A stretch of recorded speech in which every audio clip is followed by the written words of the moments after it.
Good day to you, distinguished guests. I'm Ken Wilson. I direct the Christensen Fund, a private foundation with a 60-year history of concern for our planet's catastrophically threatened but beautifully important cultural and biological heritage. Our work has oft focused on the Pacific Rim, and as a San Francisco-based foundation, we're delighted and honored to reach across this life-giving ocean we share to join you in your visioning of Forever Sabah and the Heart of Borneo event.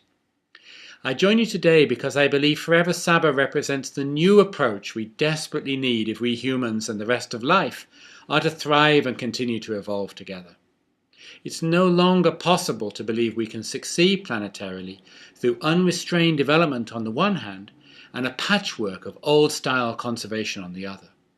Yes, we need our protected areas, but they alone are insufficient to sustain the life support systems we need as a species: air, water, soil, climate, beauty. Yes, we need our economic progress, but not of the kind which is so inefficient at converting resources into just and enduring human happiness. Instead, we need to move to an integrated approach in which all of well-being is considered, a proper economics that looks beyond short-term finance, and one in which the whole landscape and watershed valuation and planning occurs for us and for nature. We've now exhausted the cycle of progress obtainable from dividing everything up into separate, narrow technical questions, and we've entered instead the era for systems thinking and for holistic solutions. And we're now in the age when to find a path forward, we must intelligently pool all our wisdoms and talents, indigenous and scientific, private and public, governmental and activist. These are the reasons I commend Forever Sabah, because it moves us from the paralysis of fragmented, competitive thinking and boutique projects. It moves us towards solution making for the big picture. To my mind, there are few efforts with such bravely practical and statewide scale, and this is why the world is watching you with such awe and hope.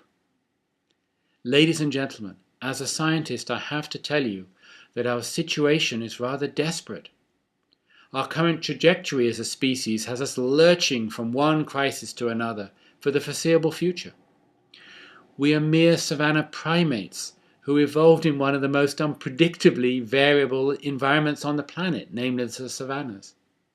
Without countervailing cultural values, we typically plan poorly but adapt rapidly. We implement superb safety measures and do it brilliantly, but only after the disasters they were meant to avert have happened. As a global civilization, we have readily traded resilience and caution for productivity and risk. We have pushed the negative consequences of our resource hunger off on other parts of the world and on future generations, and we become ever more deluded that we have escaped the inevitable negative feedback loops so essential for our learning. Our disasters, therefore, will come too late for our safety measures to help. The last 10,000 years have seen the Earth's systems unusually stable, and we've mostly done rather well. But we're now potent enough as a species to drive geochemical Earth processes whose consequences we won't be able to avoid, and we've basically exhausted our winning streak. Climate change is only one of these. We need, therefore, rapidly to return to older values, values of stewardship of and relationship with the Earth and the rest of life, values of living from nature's bounty and maximizing human well-being rather than those of extractivism and accumulating obscene wealth.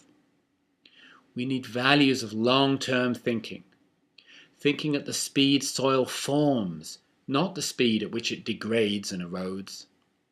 Here is where the kinds of partnerships you seek in Forever Sabah with indigenous peoples are so key, for they know better than we do what it means to live those kinds of new values that we all need, and they see with a typically clearer eye the shortfalls and consequences of our dominant paradigm.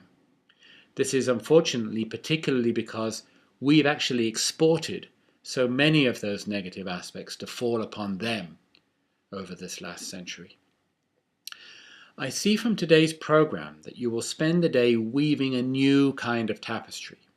Each presentation explores what has in the past been seen as a huge and self-sufficient separate challenge: energy, food, forests, watersheds, and it shows that when we see them, the way you're going to present today shows that when we see each such challenge as integrated with all the others, and we approach it with our other primate skills, namely foresight and imagination, suddenly solutions become deliciously and excitingly obvious.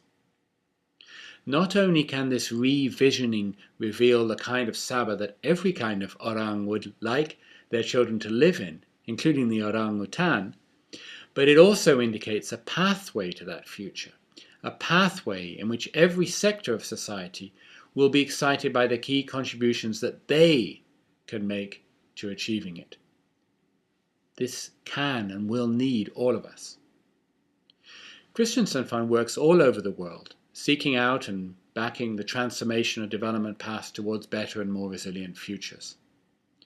Just as being your story in Sabah, we usually find these solutions emerging from social movements and practical dreamers comfortably integrating once separate worlds, linking indigenous innovation and new paradigms in economic and policy thinking. As visionary leaders and local governments like yours embrace these approaches with their operationalizing skills, the change process becomes palpable and infectious. A suggestion: start the global pandemic we actually need.